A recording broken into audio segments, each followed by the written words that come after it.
नमस्कार। देसी अड्डा पर आपका स्वागत है। मैं हूं राकेश तिवारी।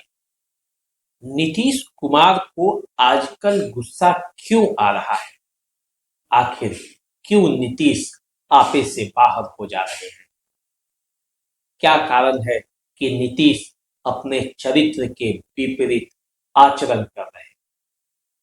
क्या उन पर उम्र का असर हो चला है, या जैसा कि जीतन राम मांझी कह रहे हैं कि उनके भोजन में कुछ विषाक्त पदार्थ मिलाकर खिलाया जा रहा है?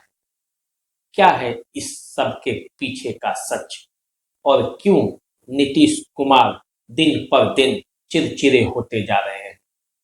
आज इन्हीं सभी बातों की चर्चा होगी, और ये भी चर्चा होगी कि नीतीश कुमार जो राजनीति के चाणक्य माने जाते थे कभी बिहार में, आजकल उनकी राजनीति कैसे बदल जा रही है, कैसे राजनीति के चाणक्य इतने अधीर होते जा रहे हैं। पिछले 5 दिनों के चले विधानसभा सत्र के दौरान जिस तरह नीतीश कुमार का व्यवहार रहा है, इसके लिए नीतीश कुमार कभी भी नहीं जाने जाते थे। ये पूरा सत्र उनके नाम रहा, चाहे वो विवाद का मामला हो या आरक्षण और जातिगत सर्वे के रिपोर्ट लागू करने का।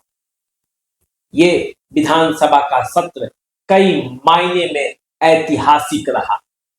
एक से एक ऐतिहासिक कार्य भी हुए और नीतीश के एक से एक बयान भी आए, जो भी इतिहास में दर्ज हो गया। और जब जब नीतीश कुमार की चर्चा होगी, उनके इन बयानों को लेकर भी विपक्ष उन्हें घेरते रहेगा। नीतीश कुमार जिस राजनीतिक समझ के लिए जाने जाते हैं, इन 5 दिनों के सत्र में उस राजनीतिक समझ पर पानी फिर गया है। जीतन राम मांझी को उन्होंने जिस तरह रगड़ा, और उसके पहले सेक्स पर जिस तरह से उन्होंने ज्ञान दिया, वो दोनों उनके छवि के एकदम विपरीत है। इतना गुस्सा नीतीश कुमार क्यों करते हैं और क्यों गुस्से से भरे हो गए हैं, ये पता भी नहीं चलता। कई लोगों को तो आश्चर्य लगता है, क्या ये वही नीतीश कुमार है जिनकी भाषा और मर्यादाओं को लेकर लोग दूसरे जगह पे उदाहरण देते थे? लालू के बाद बिहार को एक ऐसा नेता मिला था जिसकी वाणी संयमित थी, जिसकी राजनीतिक चाल विरोधी भी काट नहीं पाते थे। आज उसी नीतीश कुमार के बयान उन पर खुद भारी पड़ रहा है। दरअसल नीतीश कुमार कब बदल गए और कैसे बदल गए, बिहार के लोगों को पता भी नहीं चला। लेकिन ऐसा माना जा रहा है कि नीतीश कुमार का एक सपना था, वे भारत के प्रधानमंत्री बनना चाहते थे। 2005 में मुख्यमंत्री बनने के बाद उन्होंने जिस तरह बिहार को विकास के रास्ते पर आगे बढ़ाया, उससे देश भर में उनकी इमेज एक प्रधानमंत्री मटेरियल के रूप में होने लगा। चर्चा भी देश स्तर पर होने लगा, और नीतीश कुमार को लगा कि आने वाले समय में प्रधानमंत्री मैं ही रहूंगा। लेकिन 2014 से परिस्थितियां बदल गई।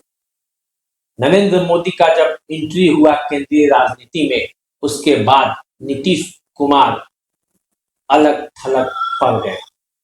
पिछले 9 सालों से जब जब नीतीश कुमार सोचते हैं कि मैं प्रधानमंत्री बनूं, नरेंद्र मोदी उनके सामने दीवार की तरह खड़े होते हैं।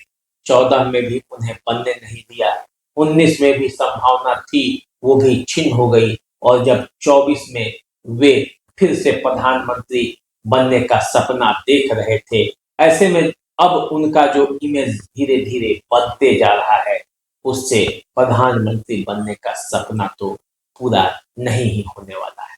2014 में जब नीतीश कुमार भाजपा के तरफ से प्रधानमंत्री के कैंडिडेट बने, तो नरेंद्र मोदी से वे अलग हो गए और चुनाव हुआ।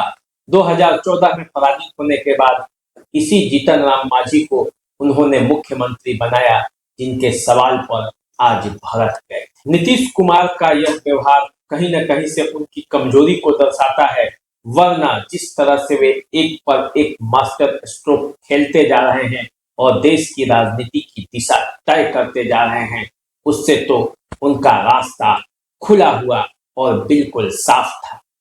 लेकिन अपने ही बयानों और अपने ही गुस्से के कारण नीतीश कुमार बैकफुट पर आते जा रहे हैं।